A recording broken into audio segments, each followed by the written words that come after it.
ದೇಶಾದ್ಯಂತ 80ನೇ ಸ್ವತಂತ್ರ ದಿನಾಚರಣೆ ಕಳೆಗಟ್ಟಿದೆ. ದೆಹಲಿಯಲ್ಲಿ ಧ್ವಜಾರೋಹಣ ನೆರವೇರಿಸಿದ ಪ್ರಧಾನಿ ಮೋದಿ ದೇಶಕ್ಕೆ ಸಪ್ತಧಾರೆ ಗಿಫ್ಟ್ ಕೊಟ್ಟಿದ್ದಾರೆ.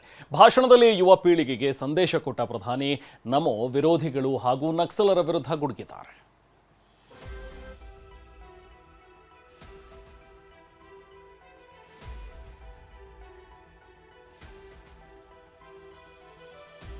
ದೇಶಾದ್ಯಂತ 80ನೇ ಸ್ವಾತಂತ್ರ್ಯ ದಿನಾಚರಣೆಯ ಸಂಭ್ರಮ ಕಳೆಗಟ್ಟಿದೆ. ಭಾರತದ ಗಲ್ಲಿ ಗಲ್ಲಿಯಲ್ಲೂ ತಿರಂಗ ರಾರಾಜಿಸುತ್ತಿದೆ. ಪ್ರತಿ ಭಾರತೀಯರ ಎದೆಯಲ್ಲೂ ದೇಶ ಪ್ರೇಮದ ಅನಾವರಣವಾಗ್ತಿದೆ. ದೆಹಲಿಯ ಕೆಂಪುಕೋಟೆ ಮೇಲೆ ಪ್ರಧಾನಿ ನರೇಂದ್ರ ಮೋದಿ ಧ್ವಜಾರೋಹಣ ನೆರವೇರಿಸಿದ್ರು.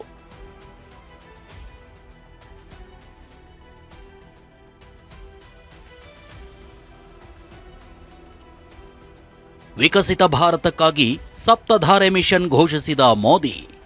ಧ್ವಜಾರೋಹಣ ಬಳಿಕ ಮಾತನಾಡಿದ ಪ್ರಧಾನಿ ಮೋದಿ ವಿಕಸಿತ ಭಾರತಕ್ಕಾಗಿ ಸಪ್ತಧಾರೆ ಮಿಷನ್ ಘೋಷಣೆ ಮಾಡಿದ್ರು. ಅವು ಯಾವ್ಯಾವು ಅಂತ ನೋಡೋದಾದ್ರೆ, ಉತ್ಪಾದನಾ ವಲಯದಲ್ಲಿ ಸ್ವಾವಲಂಬನೆ ಸಾಧಿಸೋದು, ಕೃಷಿ ಮತ್ತು ಆಹಾರ ಕ್ಷೇತ್ರದಲ್ಲಿ ಅಭಿವೃದ್ಧಿ ಸಾಧಿಸೋದು, ತಾಂತ್ರಿಕತೆ, ಕೌಶಲ್ಯಾಭಿವೃದ್ಧಿ ಹಾಗೂ ಉದ್ಯಮಶೀಲತೆ, ರಕ್ಷಣಾ ಕ್ಷೇತ್ರದಲ್ಲಿ ಆತ್ಮನಿರ್ಭರ ಭಾರತಕ್ಕೆ ಹೆಚ್ಚಿನ ಒತ್ತು, ಹಸಿರು ಆರ್ಥಿಕತೆಗಾಗಿ ಹೆಚ್ಚೆಚ್ಚು ಆದ್ಯತೆ ನೀಡೋದು, ಮೂಲಸೌಕರ್ಯ ಯೋಜನೆಗಳಿಗೆ ವೇಗ ನೀಡೋದು, ಭಾರತದ ಶ್ರೀಮಂತ ಸಂಸ್ಕೃತಿ ಗೌರವ ಹೆಚ್ಚಿಸೋದು. ಇದು ಮೋದಿಯವರ ಸಪ್ತಧಾರೆ ಮಿಷನ್ ಯೋಜನೆಯಾಗಿದೆ. आज लाल किले की प्राचीर से मैं देश के सामने शक्ति की सप्तधारा का आह्वान करता हूं। आने वाले 5-7 साल में जो पिछले 5-7 दशक में नहीं हुआ, वो सप्तधारा के सामर्थ्य से, शक्ति से हम देश को नई ऊंचाई, नई गति देंगे. ಪ್ರಧಾನಿ ಭಾಷಣದಲ್ಲಿ ಯುವ ಶಕ್ತಿ ಜಪ, 6 ಘೋಷಣೆ. ಸ್ವಾತಂತ್ರ್ಯೋತ್ಸವದ ಭಾಷಣದಲ್ಲಿ ಯುವಕರ ಮನ ಗೆಲ್ಲಲು ಪ್ರಧಾನಿ ಮೋದಿ 6 ಮಹತ್ವದ ಘೋಷಣೆ ಮಾಡಿದ್ರು. 1 ಕೋಟಿ ಯುವಕರಿಗೆ ಉಚಿತ ಎಐ ಕೌಶಲ್ಯ ತರಬೇತಿ, ಸ್ಪರ್ಧಾತ್ಮಕ ಪರೀಕ್ಷೆಗಳಿಗೆ ಉಚಿತ ಆನ್ಲೈನ್ ತರಬೇತಿ, ತುರ್ತು ಸವಾಲುಗಳನ್ನು ಎದುರಿಸಲು ನಾಗರಿಕ ರಕ್ಷಣಾ ಸುಧಾರಣೆ, ಯುವಕರಿಗಾಗಿ ರಾಷ್ಟ್ರವ್ಯಾಪಿ ಕ್ರೀಡಾ ಪ್ರತಿಭಾನ್ವೇಷಣೆ, ಸೆಮಿಕಂಡಕ್ಟರ್ ತಯಾರಿಕೆಯಲ್ಲಿ ಸ್ವಾವಲಂಬನೆ ತರಲು ಹೆಚ್ಚು ಒತ್ತು, ಪರಮಾಣು ಶಕ್ತಿ ವಿಸ್ತರಣಾ ಯೋಜನೆಗಳನ್ನು ಯುವ ಜನತೆಗಾಗಿ ಪ್ರಧಾನಿ ಮೋದಿ ಘೋಷಿಸಿದ್ದಾರೆ. हमने पिछले दिनों एआई इंपैक्ट समिट किया था. एआई का विस्तार बहुत तेजी से बढ़ रहा है.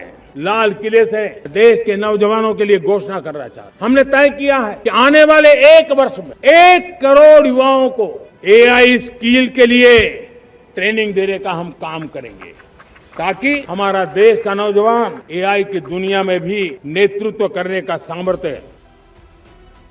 ಯುದ್ಧದ ವೇಳೆ ಪೆಟ್ರೋಲ್ ಡೀಸೆಲ್ ಸಿಗಲ್ಲವೆಂದು ವದಂತಿ ಹಬ್ಬಿಸಿದ್ರು.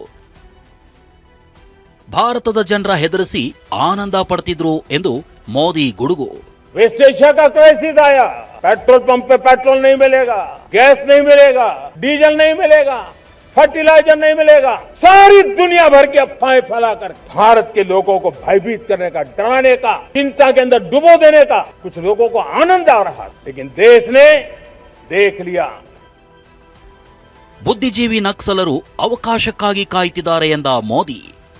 जंगलों में हमें हथियारी नक्सलों का खात्मा बुलाने में, उस संकट से देश को मुक्त कराने में सफलता मिली है.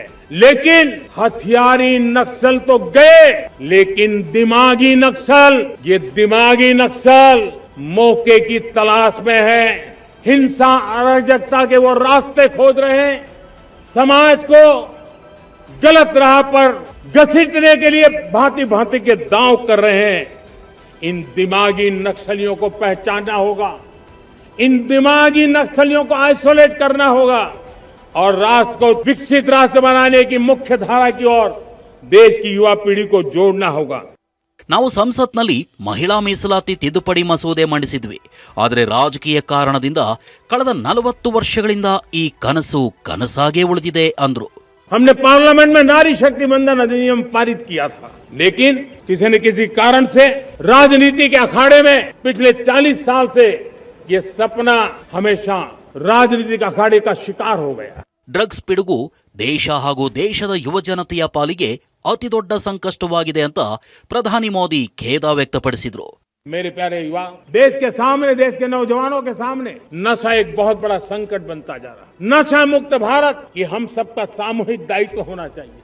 ಭಾರತದ ಇತಿಹಾಸದಲ್ಲೇ ಪ್ರಪ್ರಥಮ ಬಾರಿಗೆ ಕೆಂಪುಕೋಟೆ ಆವರಣದಲ್ಲೇ Vande Mataram ಪ್ರತಿಧ್ವನಿಸಿದೆ. Bureau report, TV9.